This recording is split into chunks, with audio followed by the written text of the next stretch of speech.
Olá, meu irmão, olá, minha irmã.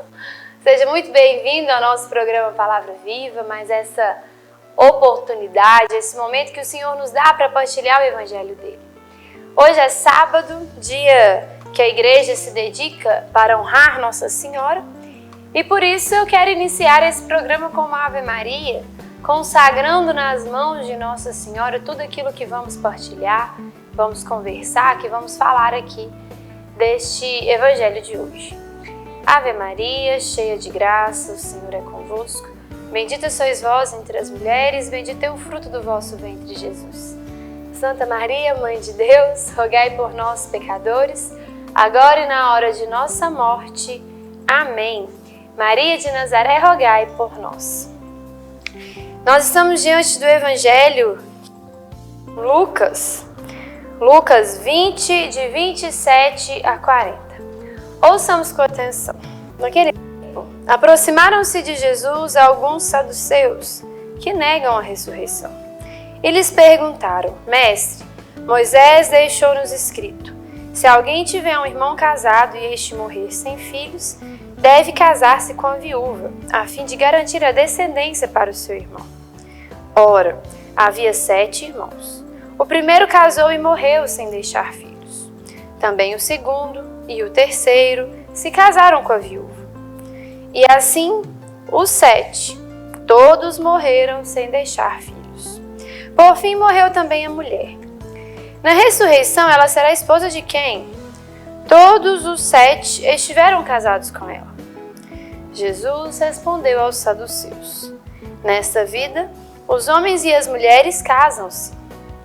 Mas os que forem julgados dignos da ressurreição dos mortos e de participar da vida futura, nem eles se casam, nem elas se dão em casamento. E já não poderão morrer, pois serão iguais a anjos, serão filhos de Deus, porque ressuscitaram. Que os mortos ressuscitam, Moisés também o indicou na passagem da sarça, quando chama o Senhor, o Deus de Abraão, o Deus de Isaque, o Deus de Jacó. Deus não é Deus dos mortos, mas dos vivos, pois todos vivem para Ele. Alguns doutores da lei disseram a Jesus: Mestre, tu falastes muito bem, e ninguém mais tinha coragem de perguntar coisa alguma a Jesus. Palavra da salvação, glória a vós, Senhor. Eis um evangelho nem tão conhecido, não tão popular, mas que também tem muito a nos dizer. É um dos evangelhos, um dos trechos da palavra que São João Paulo II usa nas suas catequeses de teologia do corpo, onde ele se baseia para explicar para nós essa inspiração que Deus o deu quando se fala da escatologia, quando se fala da nossa missão de céu, né? Esse sonho de Deus de nos levar para o céu, esse sonho do Senhor da vida eterna. E aqui, Jesus vem nos explicar um pouco sobre isso. Primeiro, para a gente entender o contexto, Jesus estava pregando, na sua vida pública já, fazendo milagres, pregando, anunciando, multidões ao seu redor, passando de cidade a cidade, explicando a palavra de Deus, explicando o Evangelho, até que os saduceus, que eram um grupo de religiosos, de entendidos da lei da época, começam a questionar Jesus e ouvir o que Jesus falava.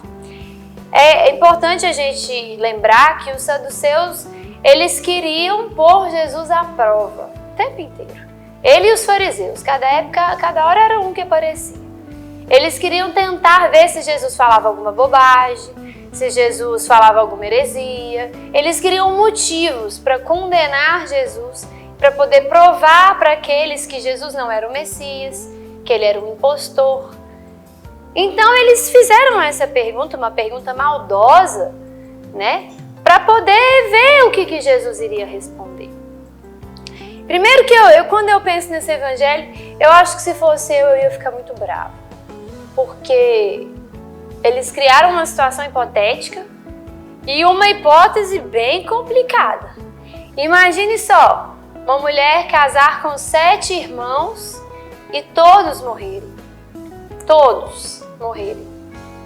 E dá tempo dela casar com um, morrer, casar com outro, morrer. É óbvio que o que eles queriam era pegar Jesus.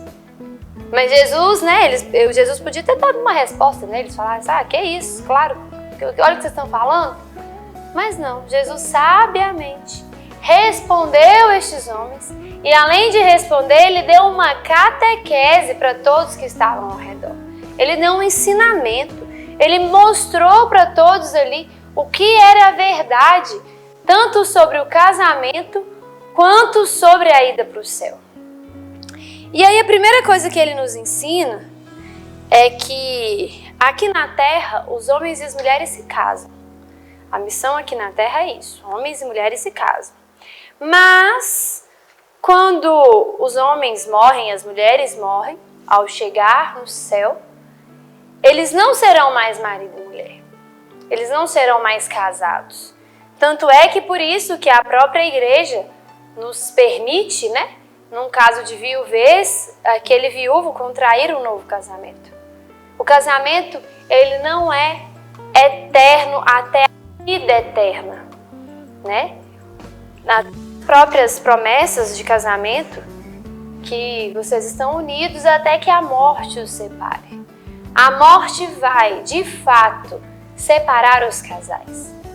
Quando a gente fala isso, as pessoas ficam tristes. Meu Deus, mas eu vou para o céu e eu não vou ter meu marido, eu não vou ver meus filhos. Como é que é isso?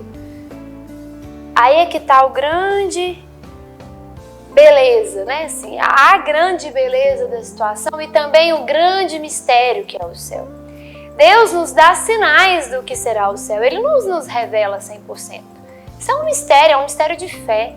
Mas é um mistério que a gente quer crer nesse céu. Primeira coisa,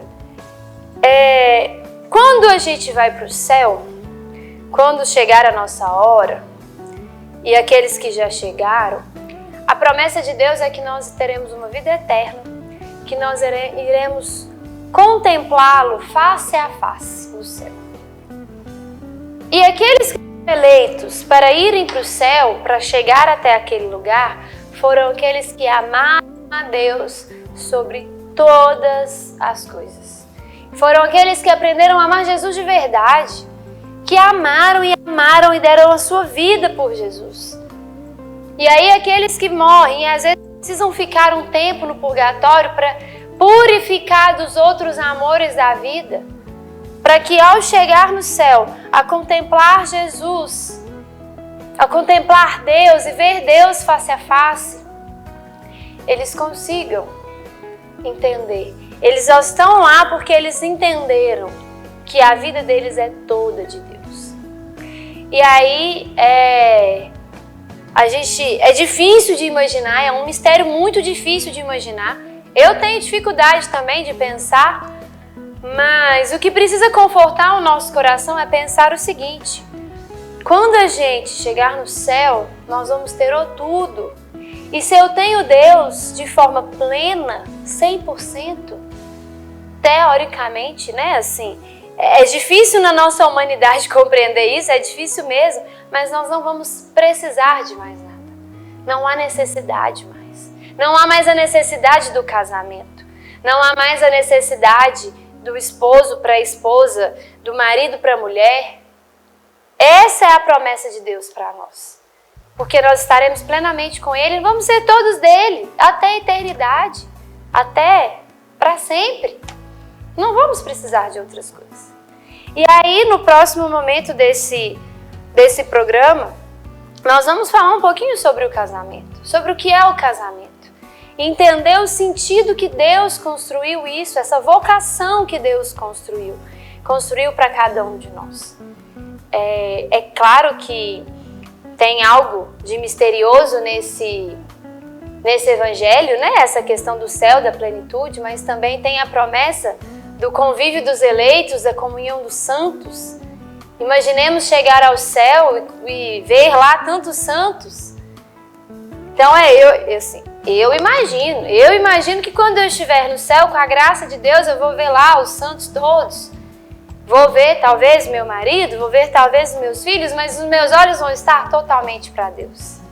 Os meus olhos vão estar, o meu coração vai estar para Deus. Talvez eu vou olhar ao redor e ver todos aqueles que estão ali também olhando para Deus e vou me alegrar junto com eles. Mas não terá mais essa necessidade, essa missão que as outras pessoas representam aqui na Terra. Então, já já a gente volta com a segunda parte do nosso programa Palavra Viva.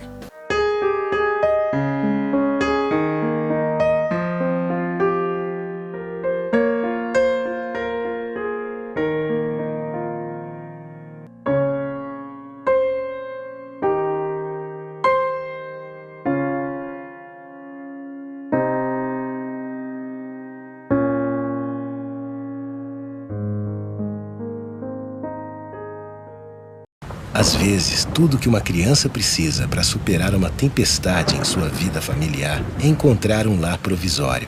Uma família que a acolha por um tempo, enquanto sua própria família se reestrutura para recebê-la de novo.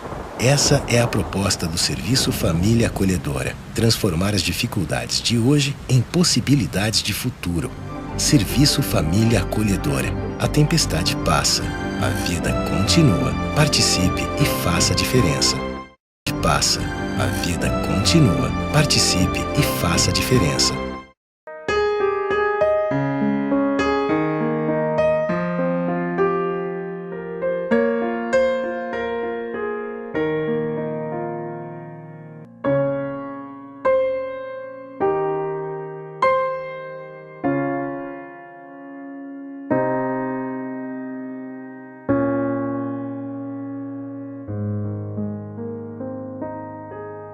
Estamos de volta com o nosso programa Palavra Viva.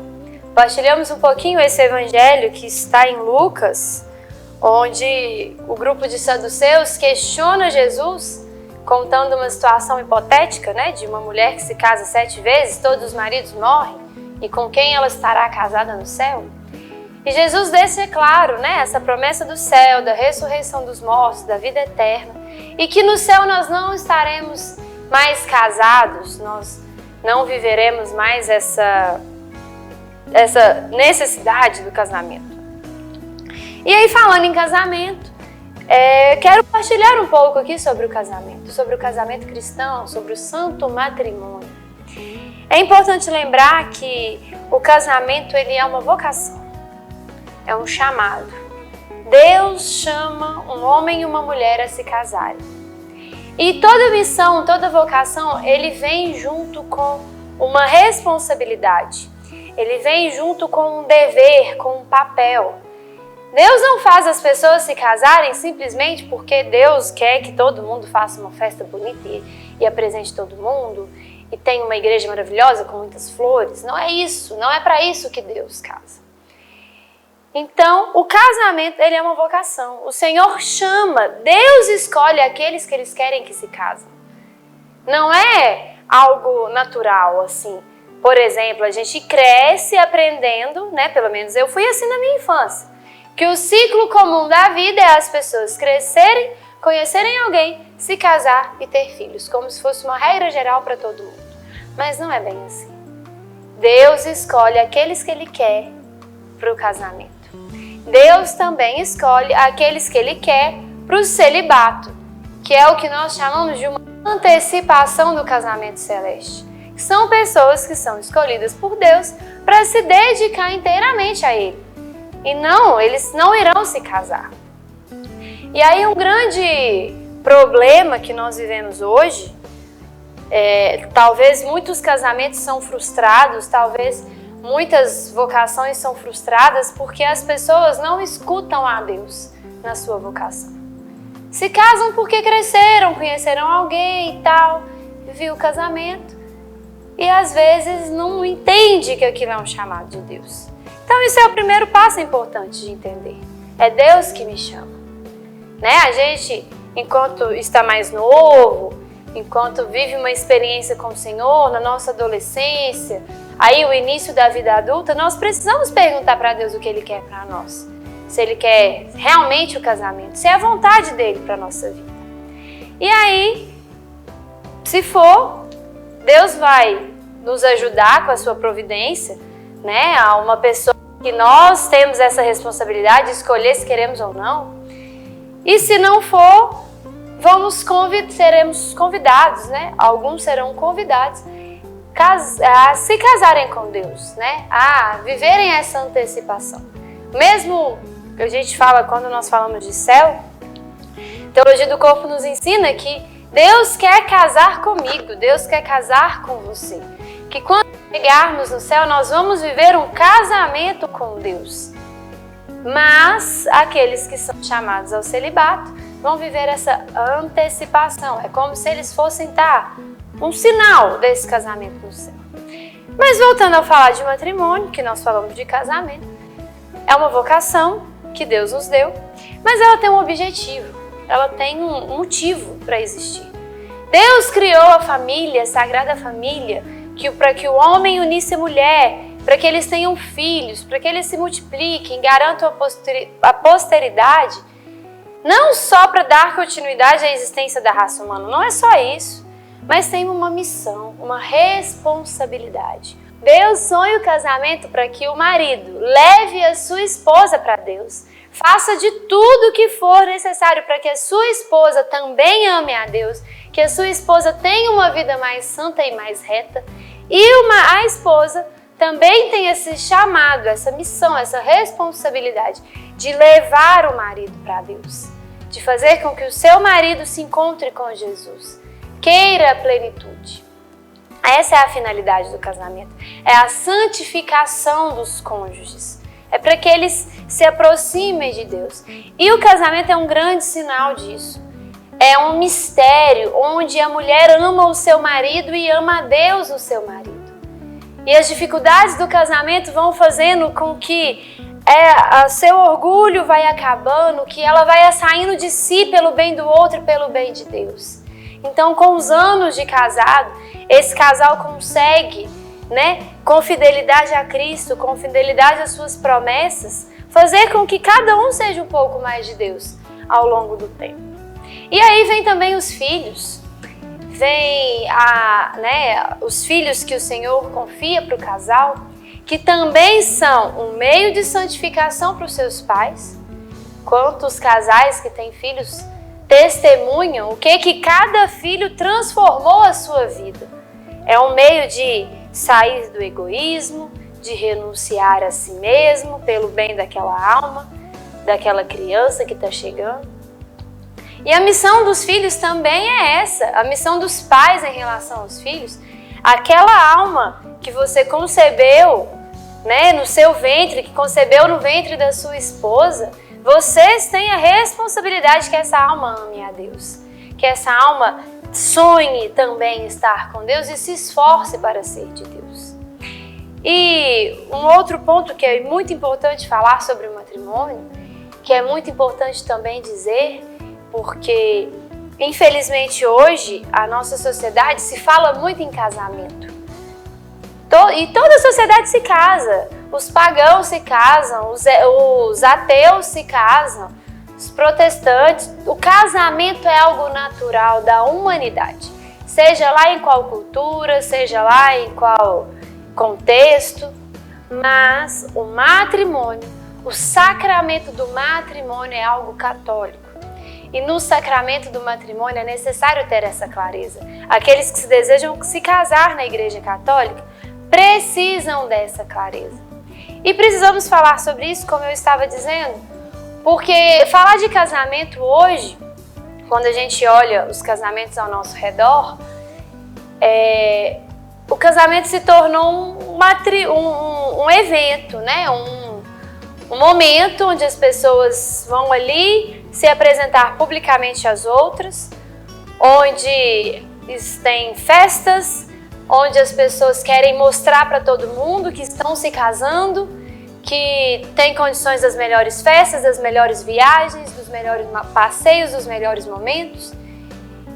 E esse ponto, não que não possa ter, sim, Jesus pede para que a gente valorize esse matrimônio, valorize esse momento, ele é um momento único.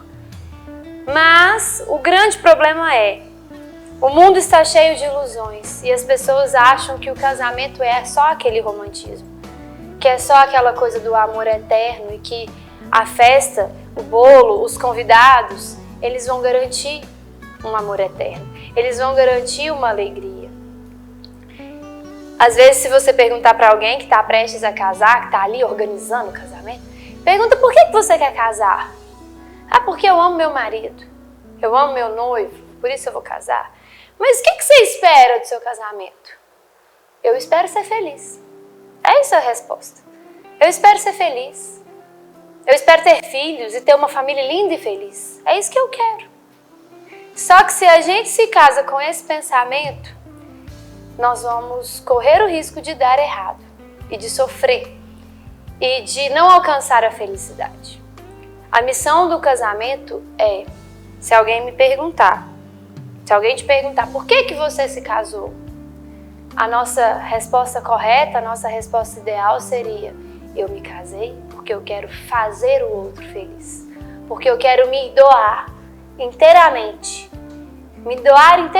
para que ele seja feliz, para que ele alcance o céu, para que ele seja uma pessoa melhor. É menos eu e mais o outro. Por isso o casamento é um lugar de santificação. Por isso essa conversa de menos eu e mais o outro é o caminho para a restauração de tantos casamentos. Quantas pessoas estão vivendo crises no casamento, ameaças de divórcio, o marido que quer sair de casa, a mulher que quer sair de casa porque eu não sou feliz, porque ele não faz nada por mim. Mas aí é que tá, é nós que precisamos fazer pelo outro. É eu que preciso fazer pelo outro. A gente se casa, caímos na tentação e no risco de se casar achando que o outro vai ser sempre aquilo tudo pra mim. Ele vai ser pra mim, é ele pra mim, é ele pra mim.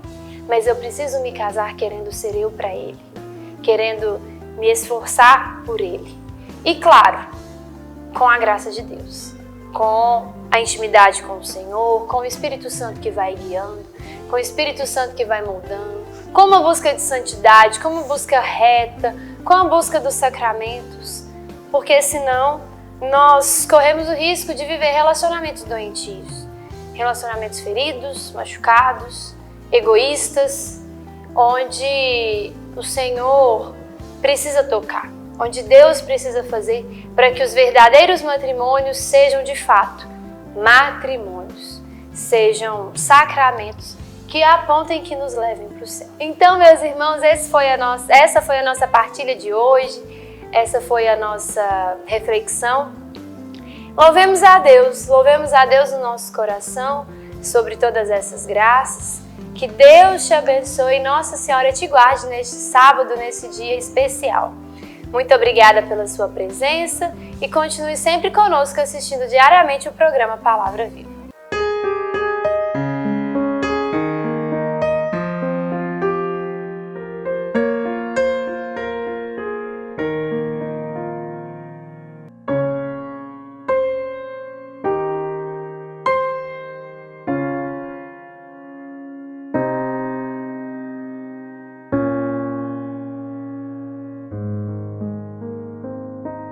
Você sabia que parte do que você paga de imposto de renda pode ser direcionado ao Lar dos Idosos de Divinópolis? É uma maneira bonita de expressar compaixão e de contribuir com os idosos de nossa cidade.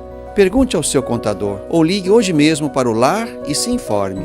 É fácil e você destina parte de seu imposto para quem precisa. Lar dos Idosos de Divinópolis. Cuidado e amor na hora certa.